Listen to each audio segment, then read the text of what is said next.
morning, everyone. My name is Carmen James, and I'm a member of the Mount Tabor Preservation Project. We're a group of former congregants, descendants, residents, historians, and preservationists who've come together to make sure that the Mount Tabor Church, which is right behind me, is preserved and recognized. We decided to do a video because of the recent events and the limitation of gathering of large groups. We found that our donations have dwindled and the sharing of the information about this piece of Cumberland County history is not being shared as much as we'd like it to do. So we decided that a video posted to as many avenues as we can have it posted, as well as on our Facebook page, as well as on our website, would help make people aware of this piece of almost forgotten, definitely hidden for a number of years until 2016, piece of African American history in Mount Holly Springs. This is the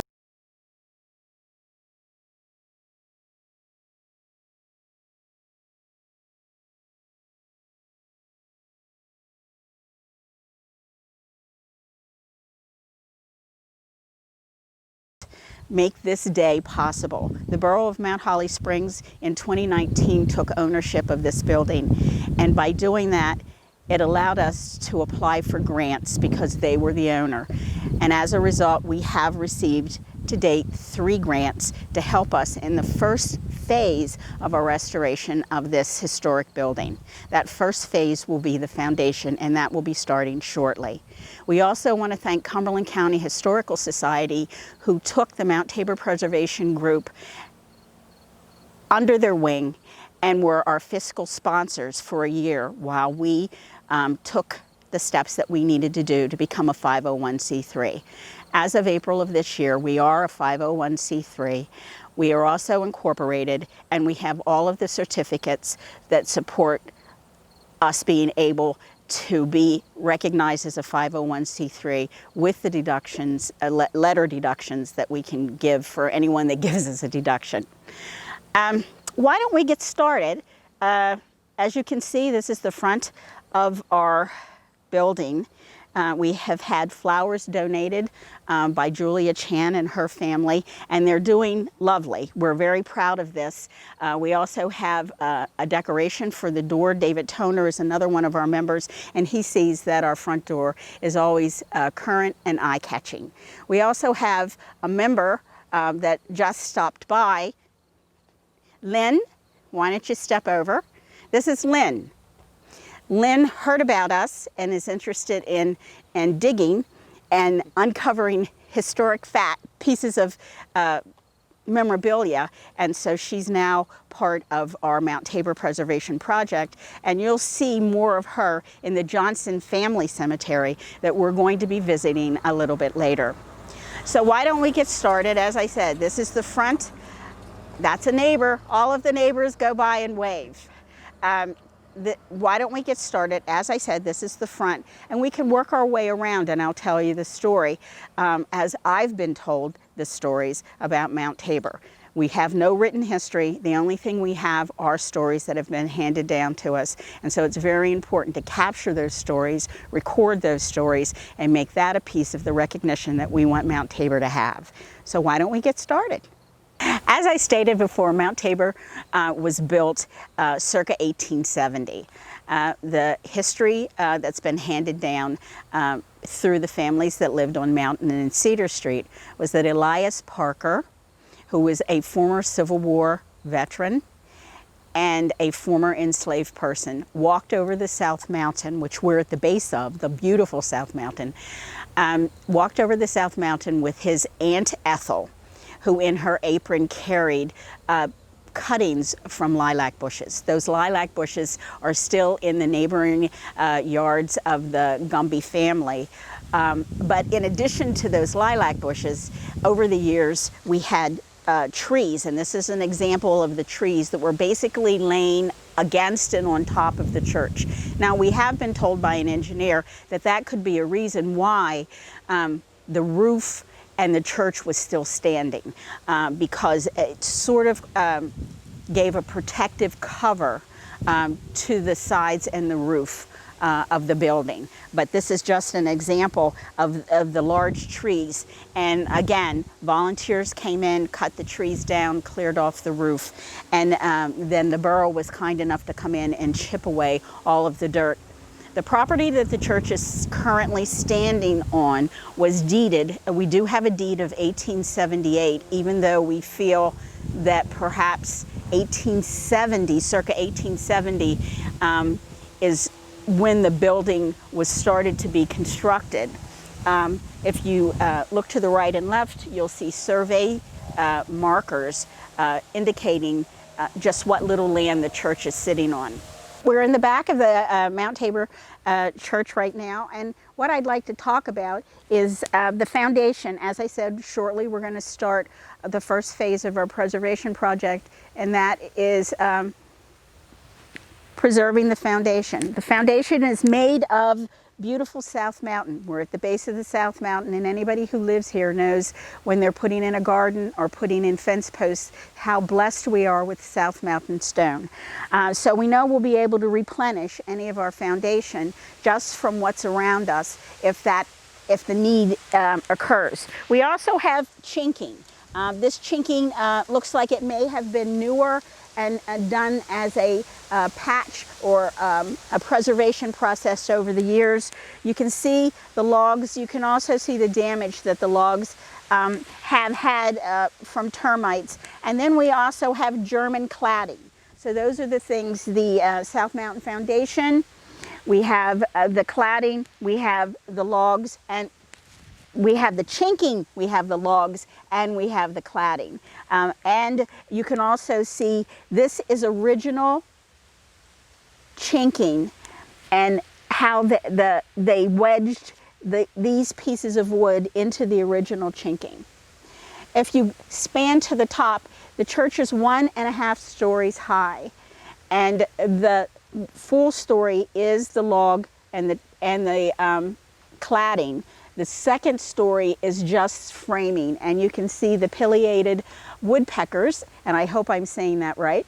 The pileated woodpeckers have gotten into the top of the attic portion where the framing is.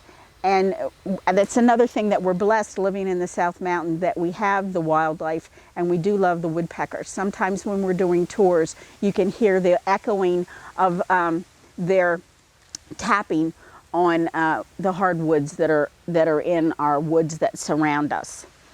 There's also a hole, which this wood is covering, that if you go into that hole, you'll see that we have a solid stone base that runs down the middle of the building. We are also told by preservationists that that was one of the things that allowed the church to continue to stand. The construction was so well done that it served as a hidden protection of the church. Unfortunately, the hole resulted in any number of animals living there over the years. Most recently, we had a nest of fox. So that's the end of the sharing of the story for the back of the church. We're going to move off to the side, and I'll share another story that was handed down by one of the last descendants of Elias Parker, William Gumby. All right, we're on the side of the church, and as I said, we've gathered stories all along the project since 2016. But the last audio story that we collected was from William Gumby, who is one of the last grandchildren of Elias Parker. William lives in Rochester, New York, and he phoned in his interview. During the course of the interview, he talked about a terrible storm that had happened one year that crushed the side of the church, this side of the church. And he said that his father and a group of men, most of which were his brothers, helped repair this side of the church so that it continued to function. I tell you that story because it's an example of you can never ask too many questions, and you can never stop listening to the stories that are shared about the history of places. During one of the visits of one of the contractors that was looking at our building, he looked through this hole with a flashlight and said, there's no logs in here. Do you know why?" And we all looked at each other and said no, because at the end of this wall, there are logs. There is the chinking and the logs, but on this end there wasn't. When William told us the story of the storm and the repair to the building, it all made perfect sense. So it just, and this happened, this story that we collected from William was just collected, I would say, in the last 4 months. It was an audio interview with him sharing his memories of the church and of growing up on Mountain Street. So he helped solve a mystery of why there aren't any logs on this end of the building. As I mentioned before, circa 1870 is when we feel that the church originated. But we never really had anything hard copy to support that. We have a deed that indicates that the property had been given in 1878, but there's a possibility that the building may have been on that property prior to it being given over to the trustees and the minister at that time. About a year ago, we had an IUP student, Stephen Campbell, working on his master's thesis, and he had invited some students from Shippensburg to help in the dig. We were talking to them about circa 1870, circa 1878, and we weren't really sure when all of a sudden one of the students walked over to this hinge, which is a hinge from an old shutter, which the church never had shutters that we are able to have pictures or determine, and right on that shutter is the date 1870. So I'm going to tell you another story when we get into the Johnson Cemetery of how people who just walk onto the site and find things that we've been staring at all along and not realizing that we had another story. All right, we've moved inside to the sanctuary. It's one room sanctuary. It's actually one floor, and then we have an attic that's half floor. But this would be where the services were kept, were held every Sunday. Sunday school was every Sunday. Church was done by a minister that rotated between other congregations, so you didn't always have a Sunday service, but you had Sunday school every Sunday.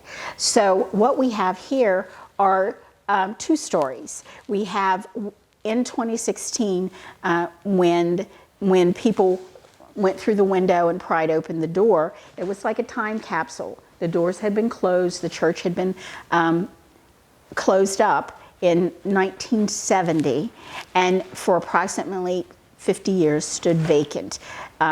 With all of the material, paper products, furniture, everything stayed within the church, and this is what it looked like. And one Sunday, I was going through family pictures and I found this at my mother's house, and it's almost the exact picture, only taken in different angles. And it shows you what the church looked like in the late 60s, right before it closed in 1970. Here are the pulpit chairs. You can see the difference. You can see this was a table where we would walk up and put our collection money in that pewter plate, and there were two chairs on either side of the plate. There was also where the minister stood, and you could see where his Bible was. The Bible is missing in this story, in this picture. And the biggest missing in this picture, and you can see that it's not here, is this picture of Jesus. Every child that attended Sunday school would remember, no matter where they sat in the sanctuary, Jesus' eyes would follow you. You'd sit on that side, he would watch you, he would sit on this side. Ethel Gumby was the Sunday school teacher for everyone. She died about 3 years ago at the age of 91. I can remember asking her, his eyes are following me. Why are his eyes following me? And she told me, I was about 6, God is always watching. That was a little unsettling as a child. As an adult, I find it very comforting. But again, this picture went missing from the sanctuary. There were a number of items that were taken while the church sat abandoned. So I always tell the story of the Jesus picture because we hope that whoever has it or knows where it is would bring it back. No question is asked. and we pray for you every day. And we pray that we get our picture of Jesus back. And so, as I said, this is a story of old and what it looked like in the late 60s, right before it closed. One of the things that we try and do for visitors that come and do the tours at Mount Tabor is to set up a table that has information about the church and the surrounding cemeteries. We also have a banner that we take with us on the road when we have tables at different events, and we also keep it hanging here because there are sometimes people who come into the church even though we have no trespassing signs, and because of the condition of the church, we're always concerned about safety. One of the other reasons we're doing this tour on video is because once we start the construction on the foundation and the other phases of preserving the church, it will limit the ability to come inside and experience the stories that we share when we're doing tours of inside the building. But we have a welcome Mount Tabor Preservation Project. Keystone Signs did that for us, and we're very proud. That's one of our companies in Mount Holly that had also helped us with our tarps on the roof. And then the Historical Society, we had a POPS award granted for $775. With that, we were buying solar lights, which will be another story that I share with you down at the cemetery. Also, our 150-year celebration that, of course, had to be postponed for the obvious reasons. And also to buy a tent so that when we go out on the road with our table, we do have protection for the things that we list. We have awards that we've received. We've been very fortunate. We also have a sign-in book that we have everyone sign because part of the grant process is to keep a record of everyone that visits our location. It's very important that we share the history, and we also want to document the number of people that we're sharing that history with. That supports and strengthens our grants when we apply for them. We also have business cards, what I call a little slick advertisement. Some people call it a trifold pamphlet that outlines the goals for 2020 that are a little off because of the obvious reasons. We have sign-in sheets that we ask people to sign up to be volunteers, or if they want to know when we're having our next tabling event or touring event, so we can reach out to them electronically. We also have stickers and magnets that we offer for a small donation. It's all about the donations, and you'll see the importance of gathering those donations when you see the holes in our roof and the holes in our floors as we walk through the sanctuary. Further into the sanctuary, you'll see this post, and in front of this post there was the only heating system for the church for the winter.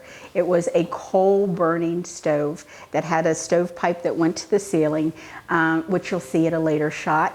And also there is a vent to heat the attic that I talked about before, which is only half story. And that the heat supposedly from the coal stove would go through that opening to heat the second floor. One of the things I also wanted to point out is, as I said before, one of the reasons we're doing this video is to make people aware, to do the tour, because we can't get people to come out and hear our story about Mount Tabor. One of the last tours we had, this was the last tour, it was done December 7th. Yes, December 7th, 2019.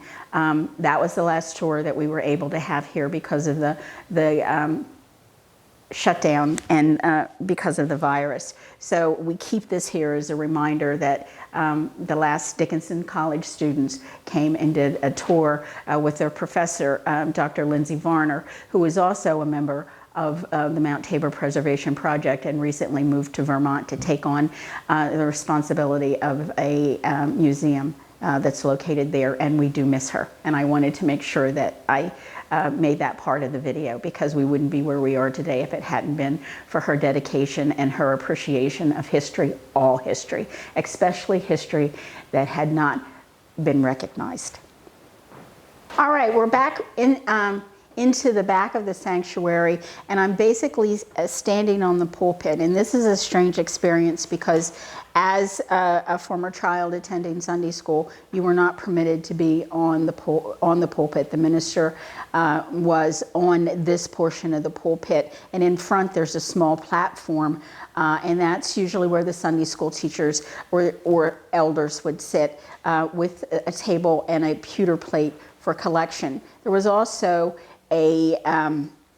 I would say a border that was in front of the lower part of the pulpit. And during our celebrations for Easter and Christmas, when we would stand up and recite our poems in front of our parents and the rest of the congregation, we would stand in front of that border and recite our poems. And I can remember that was the first time that most of us did any type of public speaking. So, you know, how successful we are today as far as public speaking is concerned, we can go back and pull on our memories from learning that process and getting critiques from our Sunday school teacher on how to have eye contact and how to hold your hands and how to project your voice. Those are all stories that as adults now we stand around and we talk about the things that have carried us through into adult life.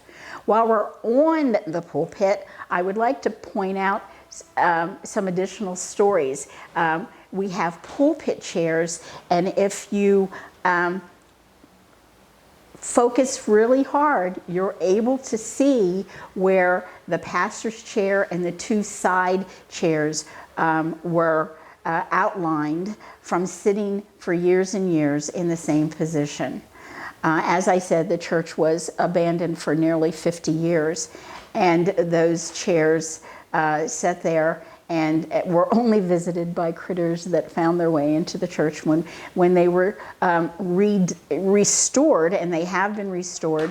When they were restored, we found lots and lots of, we would like to say, cat hair.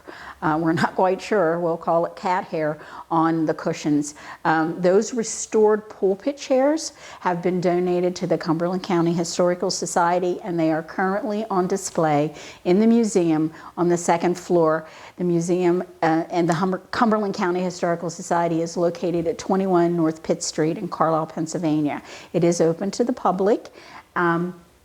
And you're able to see the pulpit chairs restored. They were restored by former residents of Mount Holly Spring, Joan and her husband Jay McBride, and Candy Ward.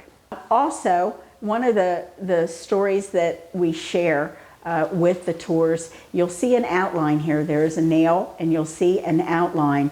This was a picture of Jesus. Jesus's eyes used to follow you no matter where you sat in the sanctuary, and some of the things went missing. As I had said before, the picture of Jesus is one of them, and as I said, we're always looking for its return, no questions asked. On this side you'll also see the outline of the piano that was used when we would sing any of our hymns. One of the Gumby sisters, it was usually Edna, would play the piano. Or we also have an outline of the organ on this side. She would also play the organ. And you'll see a nail and a small shadow. There was a picture of a bishop there. That too also disappeared. One of the other items that disappeared from the sanctuary was a rather large, fancy written charter for the AME Zion Church. That was located on one of the side walls, and I know when we were cleaning out the sanctuary and putting things into storage, that was one of the items that we discovered was also missing. So again, if anyone knows where that is and would like to return it, because we plan on restoring and putting everything back in like it was when services and the congregation attended, and make it a part of history, an ongoing part of history. One of the great things when we talk about history is the elementary school in Mount Holly Springs, the third grade class does tours. They come and they do tours. We're limited now on bringing them inside, but the first year in 2018 we had 27 third graders, and we were very proud, and they listened to our stories and they were very attentive. One of the things that we feel is important is sharing this history with the young so that they know the importance of the older buildings, especially our older buildings in Mount Holly Springs, because we haven't really done a good job of preserving that piece of history. But this year, one of the sad things, because of the schools closing early, we were scheduled to have 49 third graders come and visit the area, the sanctuary on the outside, and then visit the two cemeteries and hear the stories. So we were sad that we weren't able to share that information with the third graders. But we were able, right before the shutdown, do an assembly in February and highlight the 7 Civil War veterans, which we're going to talk about shortly when we go down to the cemetery that's located a little bit further down Cedar Street, closer to Mountain Street. We have 7 Civil War veterans that are buried in that cemetery.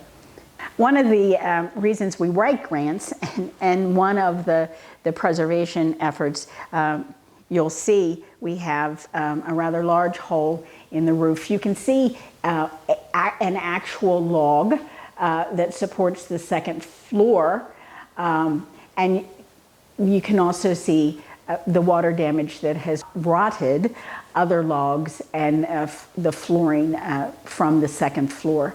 So I just wanted to point out that the building is 150 years old. We're lucky that it's still standing, but we do have substantial damage, water damage, rotting damage to both the roof and the floor. We had a pew that fell apart, so we basically plugged up the holes to keep the cats out and other animals out. But this is just an example of why we ask for donations, why we write grants, and why we're constantly worrying about the steps that we need to take to preserve this historic building, this piece of Cumberland County, Pennsylvania State, Mount Holly Springs history. What I'd like to share with you is some more of the history. In 2016, as I said, when they came back into the church, there were some items that they found.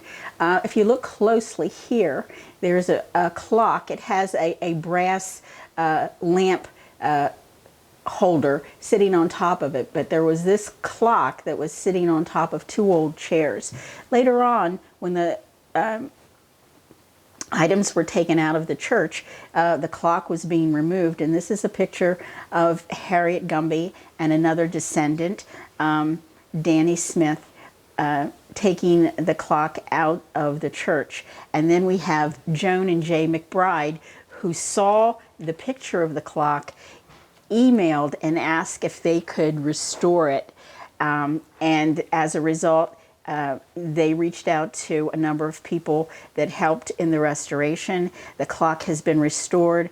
It even can be wound and has a sound that comes out of it, and again, this was donated to the Cumberland County Historical Society, and it can be found in the museum on the 2nd floor at 21 North Pitt Street. Lovely clock.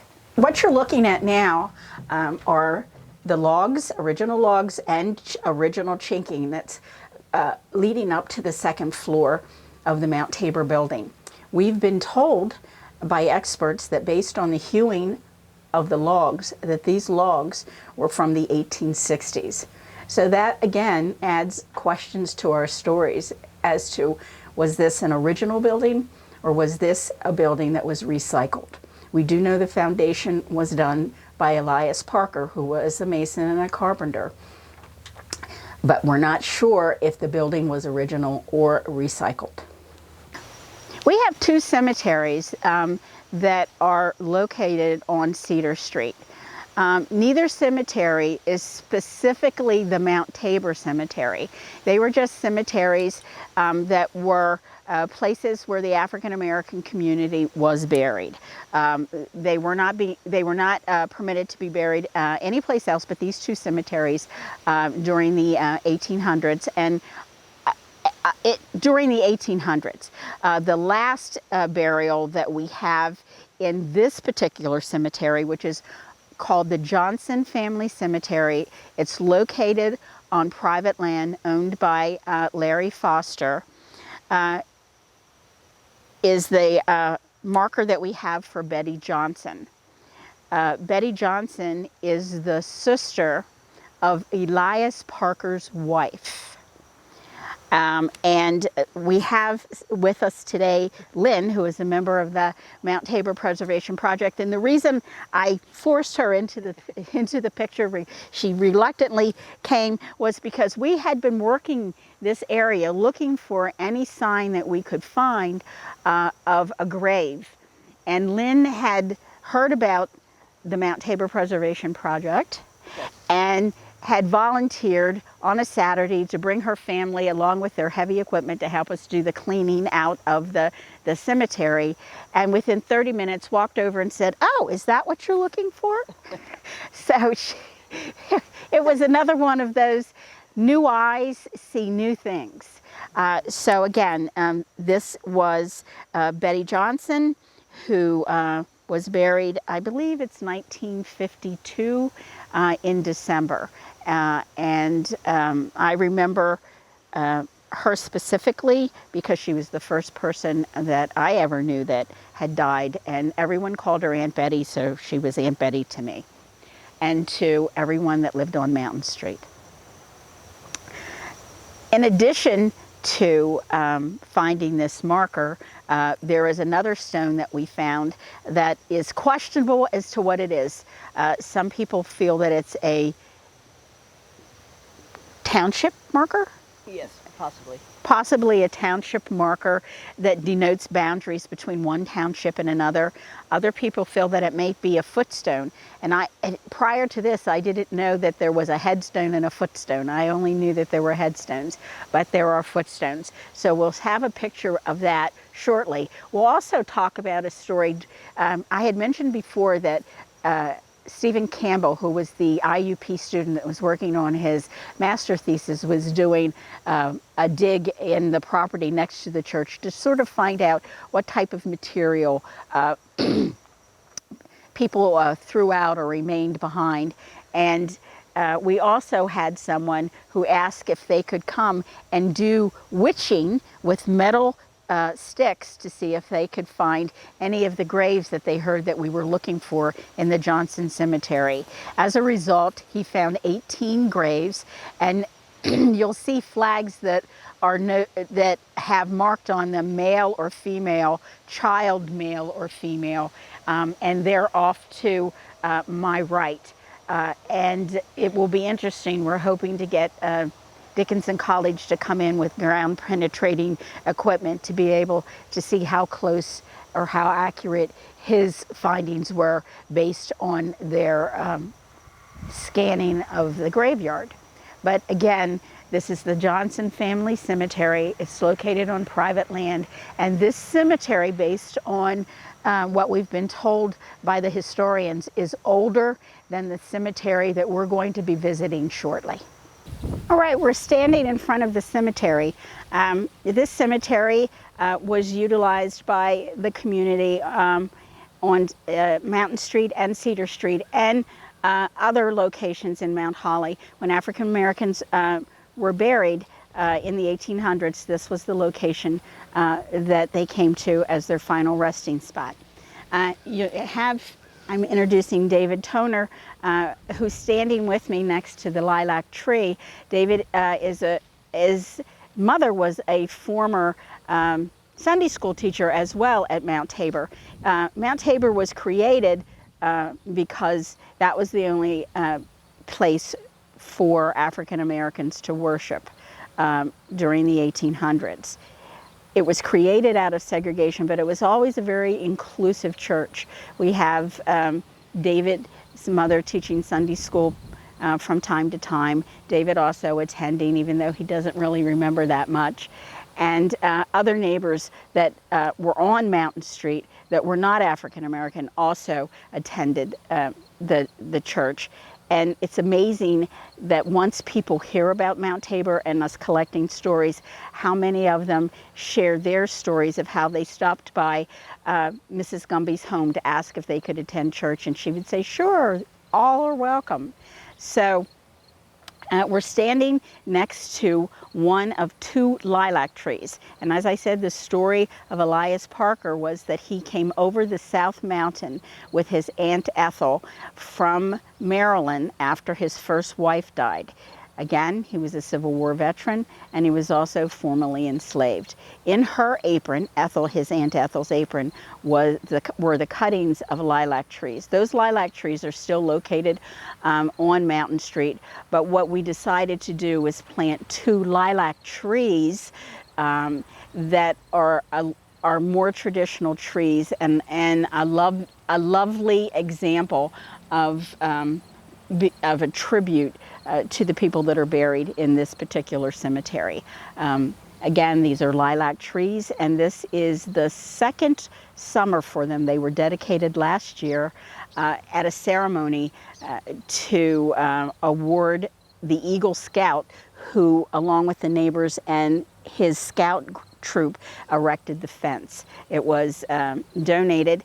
And again, periodically during our stories, I talk about donations that are made to the church, and we're very happy, and we want to make sure that everybody's acknowledged. If you go to our website, mounttaborpreservation.com, there is a page that says thank you, and you'll see everyone that's contributed, and either by donating money, time, services, or goods listed on that page. The list is so long. It could always get longer, but the list is long, and we don't want to miss anyone. So please visit that thank you page and see all the people that were part of making us so far successful in our preservation and our restoration. Again, these are our lilac trees. We're now inside the cemetery. We talked about the outside and the lilac trees. We're now inside the cemetery, and within the cemetery there is a cement frame with, again, our South Mountain stones that are sticking out of the border. And this, people ask, what is this? And this section was for the Calloway family. And we thought this headstone would have a listing of multiple Calloways that are buried within this square, but it appears, we did some etching today on it, and it appears that it is just for one James Calloway that died in the early 1900s. It's someone we don't have on Find a Grave, so one of our members, Lynn, is going to be kind enough to collect the information and add him to our list on Find a Grave. If you're looking for this cemetery, again, it is listed as the Colored Cemetery in Mount Holly Springs. We have had Dickinson College do some ground penetrating scanning, and they have said that there are 55 to 60 anomalies. We only have 15 headstones, so we know the difference between the 55 and 60 and the 15 headstones are bodies that are unmarked. One of the goals that we had this year, and one of the POPs awards that were given from the Historical Society to us, was to purchase ground flush solar lights that, once we get the grid from Dickinson College telling us where the anomalies are, we will insert the flush mount solar lights that will be marking these unmarked graves. So at night we'll have a soft glow where the people are buried. The unfortunate part of a cemetery that is as old as this one is, as well as the Johnson Cemetery, you don't always have family members left behind that come and celebrate the past lives of the people that are buried here. We have the Gumby family, and they have family members and that visit the cemetery and remember the people that are buried. But for the bulk of the headstones that we have here, and we have Lavinia Foster, and we have Elias Parker, who built the church, buried here. They have family members that visit the cemetery and remember them on Memorial Days or birthdays or anniversaries. But for the rest of the people that are buried here without headstones, or the Civil War veterans that are buried here that have headstones, we're the only people that are taking care of them. We're their family. And again, we're very happy that the Mount Holly Springs Borough has taken ownership of this cemetery. We have good neighbors, Eric and Diane, who spend their time keeping it cut. They plant the flowers, they do arrangements on our gate, and they basically are just as concerned about taking care of the people that are buried here as we are. As I had stated before, that there's not a lot of written history, but we were able to find some obituaries. This is the headstone of Ida Scott. She lived on Mill Street in Mount Holly Springs and basically died at the age of 16. This is the oldest headstones that we have been able to, or the oldest grave that we've been able to find any written information on. She died in 1888 at the age of 16. All right, the next headstone that I'd like to talk about is the headstone for Richard Jordan. And we have a brand new headstone thanks to Tony Zizzi, who commissioned the Veterans Administration, because the old headstone, which is located behind, was not, you weren't able to read it. And if you weren't able to read it, he did the paperwork to have them send a new headstone, and he and his brother installed the new headstone. In the future, we'll have a copper plaque that will state why there are two headstones, so there's no confusion. Sometimes when you do things, you don't realize the confusion that you'll add. So the marker will say that there are two headstones, and this is the original. If you look closely at the original, you'll see the difference between the Union soldiers' headstones that we cleaned with D2. We want to make sure that we push the D2 because that's the best product for the headstones. The headstones are made of either marble or sandstone.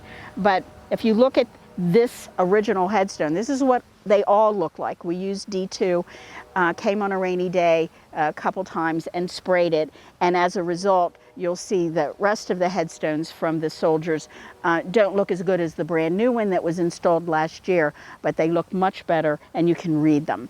But let me tell you the story of Richard Jordan, because this is a story we're very proud of. We found his obituary, and it is listed on Find a Grave under the Colored Cemetery of Mount Holly Springs. Richard Jordan was brought to Gettysburg by the Confederate officer who owned him. He brought him to Gettysburg, and during one of the battles of Gettysburg, Richard ran away. He found his way to Mount Holly. The story of how he found that Mount Holly was a safe space, we don't know. But he did find his way to Mount Holly, according to his obituary. Shortly thereafter, he joined the Union Army in Chambersburg. He fought in the Civil War. After being honorably discharged, he returned to Mount Holly.